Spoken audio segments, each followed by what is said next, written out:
Sahabat YouTube dimanapun Anda berada, berjumpa lagi dengan saya Walnek di WSJ Channel. Kali ini kita bicara volume ke-17 dengan topik bagaimana kita sebagai karyawan di perusahaan menghadapi situasi penyebaran wabah COVID-19 ini. Sebagaimana kita ketahui, wabah COVID-19 sudah merebak sedemikian rupa. Di Indonesia sudah lebih dari 200 kasus dan sudah merenggut nyawa 19 orang per hari ini saya bicara. Oleh karena itu, sebagai karyawan, Anda perlu menghadapi situasi ini dengan tenang. Saya ingin memberikan 3 tips yang mungkin bisa berguna bagi Anda.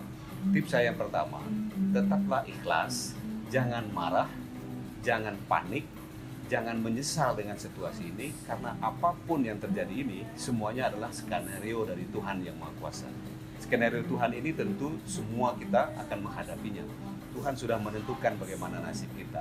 Jadi ikhlas menerima keadaan ini, tidak ada yang perlu kita komplain, tidak ada juga yang perlu kita takuti berlebihan. Karena pada ujungnya sebagai manusia yang beragama, tentu kita meyakini kalaupun memang gara-gara COVID-19 ini kita katakanlah diselesaikan oleh Tuhan yang Maha Kuasa, ya apa boleh buat, kita ikhlas menghadapinya. Tapi tentu kita harus mengantisipasi kemungkinan-kemungkinan terjadi itu dengan baik. Jadi oleh karena itu, mental sangat penting, pikiran sangat penting. Kuatkan mental dan pikiran Anda, ikhlas dan tidak komplain menghadapi situasi ini. Sehingga Anda bertindak atau melakukan sesuatu setelah itu dengan plong, dengan tenang, dengan berpasrah diri dan menyerahkan diri kepada Tuhan yang Maha Kuasa, pada Allah Subhanahu wa Ta'ala.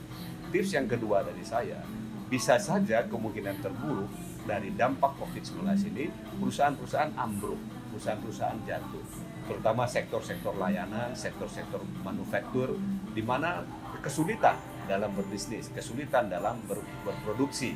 Dampak terburuknya adalah tentu akan ada layoff atau pengurangan karyawan, dan bukan tidak mungkin itu juga akan mengena pada diri kita. Oleh karena itu, tips yang kedua ini saya sampaikan, jangan Anda mengundurkan diri. Anda tunggu saja apa yang akan terjadi tadi dengan catatan kita ikhlas. Mudah-mudahan kalaupun dapat pengurangan, kita mendapatkan kompensasi sesuai dengan servis atau masa kerja yang sudah Anda lakukan di perusahaan tersebut. Jadi kalau Anda mengundurkan diri, berarti Anda tidak berpeluang mendapatkan kesempatan itu. Tapi kalau Anda tetap berada di sana, ya pilihannya tetap bekerja atau diminta tidak bekerja lagi dengan kompensasi tertentu. Tips yang ketiga, dalam rangka mempersiapkan diri dengan kemungkinan terburuk itu, saya memberikan tips mulai Anda berpikir kemungkinan atau alternatif usaha ke depan apa yang mau saya lakukan.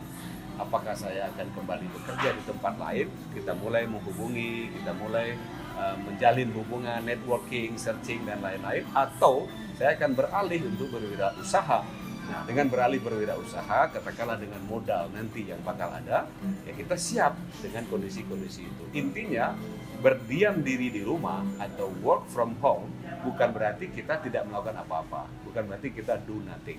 Anda lakukan sesuatu, Anda persiapkan sesuatu, dalam kondisi kemungkinan terburuk apapun, kita harus berpikir bagaimana kita bisa menyambung kehidupan ini. 3 itu dari saya. Yang pertama, ikhlas menerima situasi ini, serahkan kepada Tuhan yang Maha Kuasa. Yang kedua, jangan tiba-tiba memutuskan untuk lari atau untuk pergi dari perusahaan tanpa kompensasi apapun. Dan yang ketiga, mulai pikirkan opsi-opsi atau alternatif bagaimana kita bisa menyambung kehidupan ini, bagaimana kita menyambung mencari nafkah untuk kehidupan kita berikutnya.